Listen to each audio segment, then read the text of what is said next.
என்ன கோவிந்தா இல்ல அதுக்கு முன்ன சொன்னேன் நாராயணா அதுக்கு முன்ன இப்போ எதிர சொன்னேன் அலைகள் திரும்பி போனானது என்னடா ஏய் மத்தவங்கள அடிக்கிறிய எப்படி இருந்திருக்கும் இன்னும் 2 போடு சேர்த்து போடு பார்க்கலாம்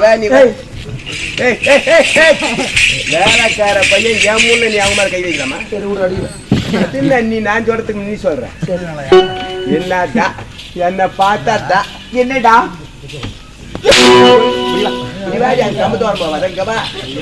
அடிக்கிற அடி டிரான்ஸ்பர் எக்பீஸ் போயிடும் உங்களுக்கு கட்டியது முதல்ல தர வேண்டும் ஐயா அவன் மூஞ்ச பாரு புத்து மூஞ்சிக்கியா இவன் மூஞ்ச பாரு மூணு கூட்டோட சேர்ந்த மாதிரி இருக்குது மூஞ்ச பாரு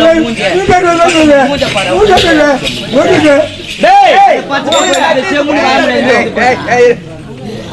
எங்க மூஞ்சி பார்த்தா உங்களுக்கு எப்படி இருக்குது அந்த பச்சை கோயில் இல்ல செம்முனி வாய முடியாது ஏழு மாதிரி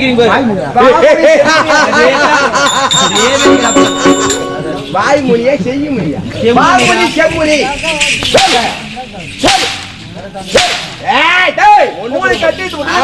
எவ்வளவு அழகான கண்டிப்பா அவள்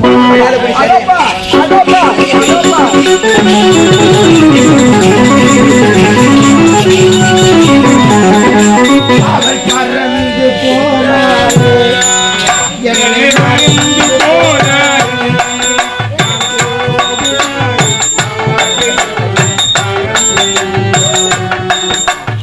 அவள் பறந்து போனாரே நான் இந்த ஊருக்கு ஏகாலி ஆயிட்டேன் எவ்வளவு நாள் இன்னைக்கு ஒரு நாளைக்கு காலையில வீட்டுக்கு போயிருவேன் இன்னைக்கு நைட்டு பூரா துவைச்சு இருக்கிற துணிலாம் துவைச்சு ஊர் பெரிய ஊர் இது பரவாயில்ல நைட்டா துவைச்சிருவியா நான் பொண்டாட்டி கூட்டு வரேன் உன் பொண்டாட்டி எங்கிறா உள்ள இருக்கிற அவளை உள்ள விட்டுட்டு நீ என்னடா வேலை செய்யற வேலைக்கார பையன் சேர்ந்தவர்கள் எங்க சேர்ந்திருப்பார்கள் இதற்கெல்லாம் காரணம் தேவர்கள் சூழ்ச்சி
எங்கும் நிறைந்தவனாய் ஏகாந்த மூர்த்தியாய் நீலகண்டன் பரமேசனே பல நாமஜாயங்களை கொண்டு இந்த கைலாயத்தை படியளக்கும் கடவுளாக வாழ்ந்து வருகின்றேன். அப்படி இருக்கும் பொழுது அனுதினமும் காலையிலிருந்து நீரோடைக்கு சென்று நீராடி விட்டு சிவசிவா எனும் பக்தர்களெல்லாம் காட்சி கொடுப்பது வழக்கம். பிறகு படியளக்க வேண்டும். இருந்தாலும் என் இடபாகத்தில் இருக்கும் உமையவளை சந்தித்து அவளிடத்திலே விடை பெற்று செல்ல வேண்டும். இப்போது உமையவளை சந்திக்கின்றேன். கண்ணே உமையவள் பார்வதா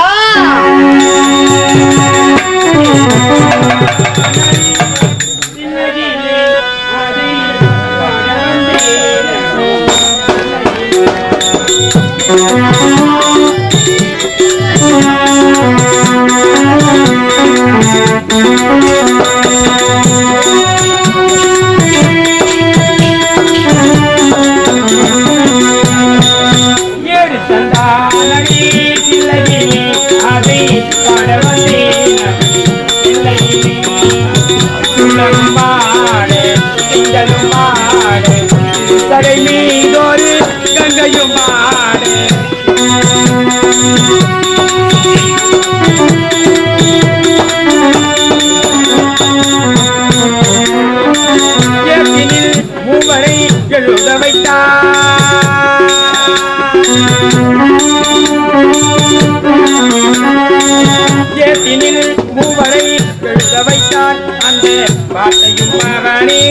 பாட வைத்தார்.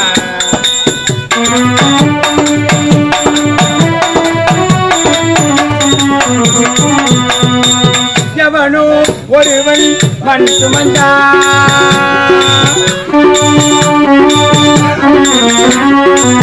எவனோ ஒருவன் மண் சுமந்தான், அந்த சுமையை அவனே தாங்கிக் கொண்டான்.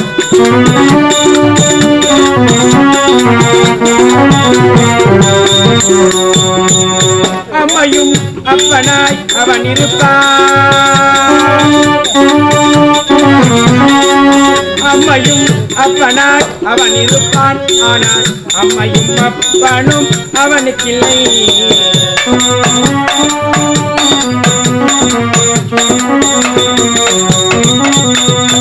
குறிஞ்சி என்பார் மலை, மலை கிழகா முருகன், முருகன் பிதாவா சிவன், சிவன் கேத்தது ரிஷிபம், ரிஷிபத்தை படைத்தவன் பிரம்மா, பிரம்மா நாவல் கலைமகள், கலைமகளுக்குரியது வீணை, வீணைக்குரியவன் நாரதர், நாரதர் செய்வதெல்லாம் கலகம், கலகத்துக்குரியவன் தட்சன், தட்சன் முதலானி தாட்சாணி, தாட்சாணி கையிலோர் கபாலம், கபாலத்துக்கேற்றது உதிரம், உதிரத்துக்கேற்றது அரக்கர்கள், அரக்கர் செய்வதெல்லாம் அக்கரமும், அக்கரத்தை அழிக்க சக்கரம், சக்கரத்துக்குரியவர் திருமால், திருமால் மார்பில் குடிக்கொண்டிருப்பவளோ அந்த மகாலட்சுமி தேவி. அந்த மகாலட்சுமி சபைக்கு முதல் வணக்கம். நான் யார்? இந்த கைலகிரி ஆண்டு வர குடிக்கிற பரமனுக்கு மனைவியாக உமா பார்வதி என்று பெயர் படித்து எந்த ஒரு குறையின்றி வாழ்ந்து வருகின்றேன். அது மட்டும் கிடையாது, காலையில் எழுந்து காலை கடனை முடித்துவிட்டு என் பதியாக என் சுவாமிக்கு பாதபூஜை செய்வது வழக்கம். சென்று பாதபூஜை செய்ய வேண்டும். சுவாமி சுவாமி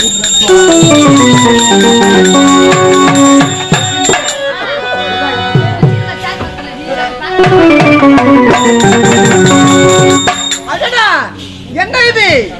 என் இடபாகத்தில் இருக்கும் உமையவளை இன்னும் காணவில்லையே. எனக்காக வழி மேல் விழிவைத்து காத்து கொண்டிருக்க வேண்டிய பர்வதா இன்னும் காணவில்லை.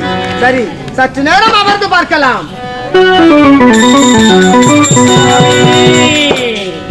ஆதி என்னும் அருள் பெரும் ஜோதியார் ஆண்டவன்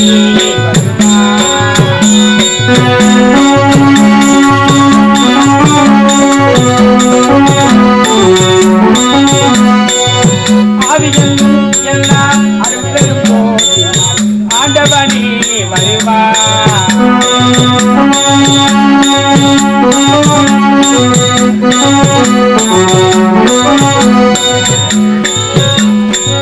வேத வினை பொருளே வினையகற்றும் மருந்தே,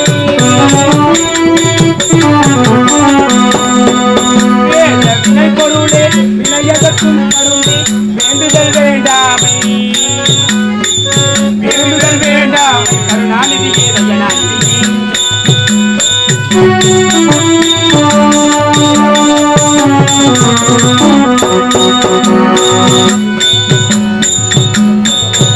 சுவாமி ஆதி என்றும் அல்லாஹ் அருள் பெரும் ஜோதியாய் ஆண்டவனே வருவார்.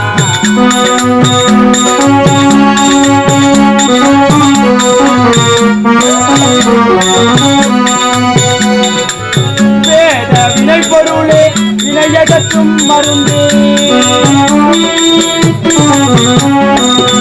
வேத வினை பொருளே வினையகற்றும் மருந்தே, வேண்டுதல் வேண்டாமை, வேண்டுதல் வேண்டாமை, வேண்டுதல் வேண்டாமை கருணாநிதியே தயனாநிதியே.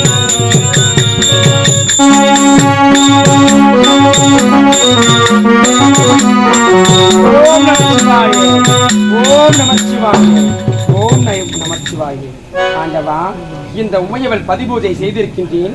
இந்த பதிபூஜையை ஏற்றுக்கொண்டு என்னை வணங்குங்கள் சுவாமி. பார்வதா, இந்த கார் உள்ள நம் கடலில் இந்த கார் உள்ளவன், இந்த நீர் உள்ளவன், இந்த கார் உள்ள நம் கடலில் உள்ளதும் எந்த பேர் உள்ளளவும் ஆழ்கே சிறப்புடன் ஆழ்கே ஆகி நீங்கள் போக நாத உள்ளளவும் நாத கீதம் உள்ளளவும் ஆண்டவா, நாத உள்ளளவும் நாத கீதம் உள்ளளவும் ஆழ்கே சிறப்புடன் ஆழ்கே. பார்வதா, ஆண்டவா, வாழ்க வாழ்க. பார்வதா, அன்னை தினமும் என் பாதத்தை தொழும் வேளையிலே போன்று உன் முகமானது வீற்றிருக்கும் அல்லவா? உண்மைதான். ஏதோ ஒரு முகவாட்டமாக இருக்கின்றது, என்ன காரணம்? சுவாமி, என்ன வாட்டம் தெரியுமா சுவாமி? உங்கள் பதியாக இருந்தோமா பார்வதி அனுதினமும் உங்களுக்கு பதிபூஜை செய்யும் பொழுது செந்தாமரை மலர்போடு சிவந்திருப்பது உண்மைதான் சுவாமி.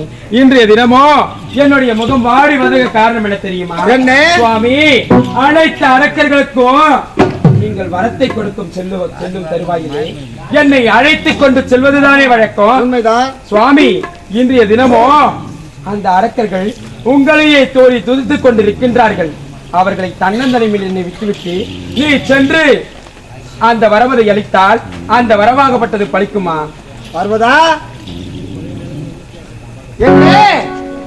உன்னை அழைத்துக் கொண்டு நான் அரக்கர்களுக்கு நான் காட்சி தர வேண்டும். சுவாமி, அது மட்டும் கிடையாது. தன்னன் தனிமையில் சென்று வர கொடுத்தால் அந்த வரவாகப்பட்டது பலிதமாகாது. சதியும் பதியுமாக சென்று அந்த அரக்கனுக்கு வர கொடுத்தால் மட்டுமே அந்த வரமாகப்பட்டது பலிதமாகும். சுவாமி, பார்வதா, இந்த உலகம் முழுவதுமே சிவமயம் தான் சிறந்தது.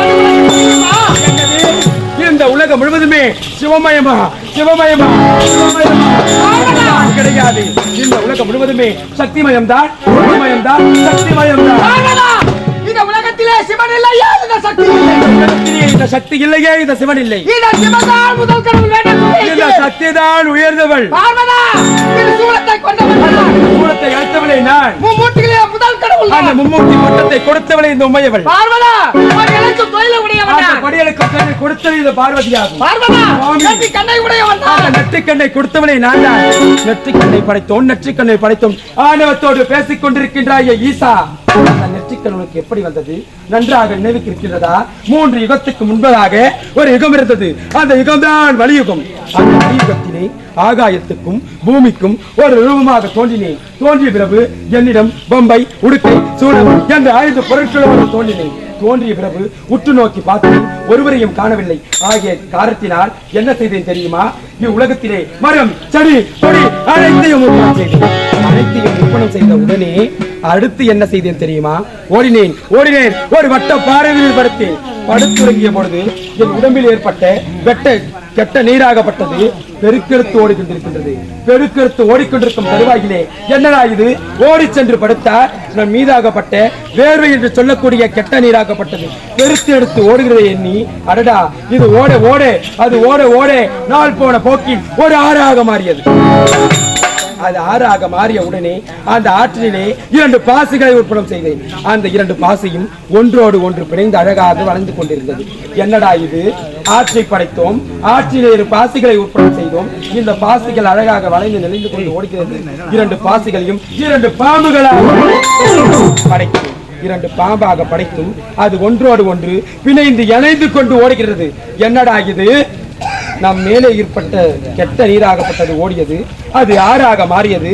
ஆற்றிலே பாசிகளை உற்பத்தி செய்தோம், பாசிகளை பாம்புகளாக மாற்றினோம். மாற்றிய பிறகு அழகாக இணைந்து ஓடுகிறது என்று ஓடினேன். நான் படைத்த மரம், செடி, கொடி அனைத்தையும் கட்டி அணைந்தும் தருவாயிலே என்னுடைய காம இச்சை தீரவில்லை. அடடா, நமக்கேற்ற ஆணவன் வேண்டும், நமக்கேற்ற பதி வேண்டும், நமக்கேற்ற மனானல் வேண்டும் என்று எண்ணினேன். எண்ணிய உடனே ஒரு பெருத்ததோர் யாகம் வளர்த்தினேன். அந்த யாகத்திலே ஒரு சிற்றிக்கு மண்ணெடுத்து ஓம் என்று மந்திரத்தால் உயிர் கொடுத்தேன். உயிர் கொடுத்த பின்பு அந்த பிண்டமாகப்பட்டது என்ன அழைத்தது தெரியுமா சுவாமி? என்ன அழைத்தது தெரியுமா? தங்கா என்று அழைத்தது. அப்பேற்பட்ட யாகம் எதற்காக வளர்த்துகின்றோம்? நமக்கு பதி வேண்டும் என்று இந்த யாகத்தை வளர்த்தினால் அழகாக கட்டி அணியும் என்று எண்ணினால் இப்பிண்டமாகப்பட்டதே தங்கா என்று எண்ணினார். அப்படியே கொடுத்து பார்த்தேன். சரி, நமக்கு அண்ணன் இல்லை. அந்த பிண்டத்திற்கு நாராயணன் ஒரு புறத்தில் அமர்த்தினேன். பின்பதாக 2வதாக ஒரு யாகம் வளர்த்தினேன். யாகத்திலே ஒரு சிற்றிக்கு மண்ணெடுத்து ஓம் என்ற மந்திரத்தால் உயிர் கொடுத்தேன். உயிர் கொடுத்த பின்பு அந்த பிண்டமாகப்பட்டது என்ன அழைத்தது தெரியுமா? அம்மா என்று அழைத்தது. 2வது பிண்டமாகவாது என்னை கட்டி அணைந்து என் காம இச்சையை தீர்க்கும் என்று எண்ணினால் அம்மா என்கின்றது. சரி, நமக்கோ பிள்ளை இல்லை. பிள்ளை யார் என்று பெயர் வைத்து ஒரு புறத்தில் அமர்த்தினேன். 3வதாக யாகம் நடத்தினேன். யாகத்திலே ஒரு சிற்றிக்கு மண்ணெடுத்து ஓம் என்ற மந்திரத்தால் உயிர் கொடுத்தேன். உயிர் கொடுத்த பின்பு அந்த பின்னும் கண்ணே மணியே என்று கட்டி என ஓடி வரும் தருவாயிலே நான் அருகாமையில் சென்றேன். சுவாமி என்று உரைக்க, பார்வதா, நான் இப்பொழுது உன்னை அடைய முடியாது. உன்னை கட்டி அணைய வேண்டும் என்றால், உன் கழுத்திலே திரு மாங்கல்யம் செலுத்த வேண்டும் என்றால், அந்த பிண்டம் நீங்கள் தான். நீங்கள் என்ன உரைத்தீர்கள் சுவாமி? பார்வதா, உன் நெற்றிக்கண்ணாகப்பட்டது சோலையாகப்பட்டது நீ சுட்டரிக்கின்றது. என் அருகாமையில் நீ வர வேண்டும் என்றால் உன் வலது கரத்தால் அந்த நெற்றிக்கண்ணை மறைத்துக் கொண்டு என் அருகாமையில் வா என்று உரைக்கிறேன். நானும் உங்கள் பேச்சை கேட்டு என் வலது கரத்தால் நெற்றிக்கண்ணை மூடிக்கொண்டு அருகாமையில் வந்தபொழுது நீங்கள் உரைத்தது என்ன தெரியுமா சுவாமி? நீங்கள் உரைத்தது என்ன தெரியுமா? பார்வதா, நான் உன்னை திருமணம் செய்து கொள்ள வேண்டும் என்றால் நெற்றிக்கண் இருக்கின்றதே உமக்கு, அந்த நெற்றிக்கண்ணை பெற்று தானமாக கொடுத்தால் திருமணம் செய்ய சொன்னீங்க. நானும் சரி, நமக்கு பதி வேண்டும் என்று எண்ணி என்னுடைய நெற்றிக்கண்ணை பறித்து உங்களுக்கு தானமாக கொடுத்தேன். அது மட்டும் கிடையாது சாமி, மும்மூர்த்திக்கெல்லாம் முதல் மூர்த்தி, மும்மூர்த்திக்கெல்லாம் முதல் மூர்த்தி என்று பேசிக் கொண்டிருக்கின்றாய ஈசா, எப்படி அந்த முதல் மூர்த்தி? அந்த முதல் மூர்த்தி பட்டத்தை கொடுத்தது நான் தான். அது மட்டும் கிடையாது பார்வதா, நீ நெற்றிக்கண்ணை பறித்து தானமாக கொடுத்தாலும் உன்னை நான் கட்டி தழுவவும் முடியாது, உன் கழுத்திலே மாங்கல்யம் சூடவும் முடியாது. எதற்காக சுவாமி? பார்வதா, ஒரு திருமணம் நடக்க வேண்டும் என்றால் ஆணுக்கு அதிக வயதாக இருக்க வேண்டும், பெண்மகளுக்கு குறைவான வயதாக இருக்க வேண்டும். என்னை படைத்தது இந்த உமையவள் ஆகிய காரணத்தினால் உன்னை தாயே என்று கை கூப்பி வணங்கதா வேண்டும். அடடா சுவாமி, என்னை தாயே என்பதற்கு உங்களை படைக்கவில்லை, எனக்கு திரு மாங்கல்யம் இடுவதற்காகத்தான் உண்மை படைத்தேன் என்று உரைத்தீர்கள். ஆகிய காரணத்தினால் என்ன செய்ய வேண்டும் சுவாமி என்று கேட்டேன். கேட்டபொழுது என்னை அருகாமையில் வந்து நின்று என்று உரைத்தீர்கள். நானும் உங்கள் பேச்சை கேட்டு அருகாமையில் நின்ற பொழுது உங்கள் மூன்றாவது கண்ணை நெற்றிக்கண்ணை திறந்து என்னை சுட்டரித்து சாம்பலாக்கி அந்த சாம்பலை ஒன்று கூட்டி அதை 3 பிறகுகளாக 30 தேவிமார்களை படைத்துள்ள தாங்கள் தான். நன்றாக புரிந்து கொள் ஈசா, இந்த உலகம் முழுவதுமே சக்திமயம் தான், சக்திமயம் தான். இந்த பெண்ணிலேயே இந்த ஆணில்லை, சக்திமயம் பெண்ணில்லையே இந்த ஆணில்லை. மூர்த்திகளிலே முதல் கடவுள் என்று எனக்கு எப்படி தெரியுமா பெயர் வந்தது? எப்படி?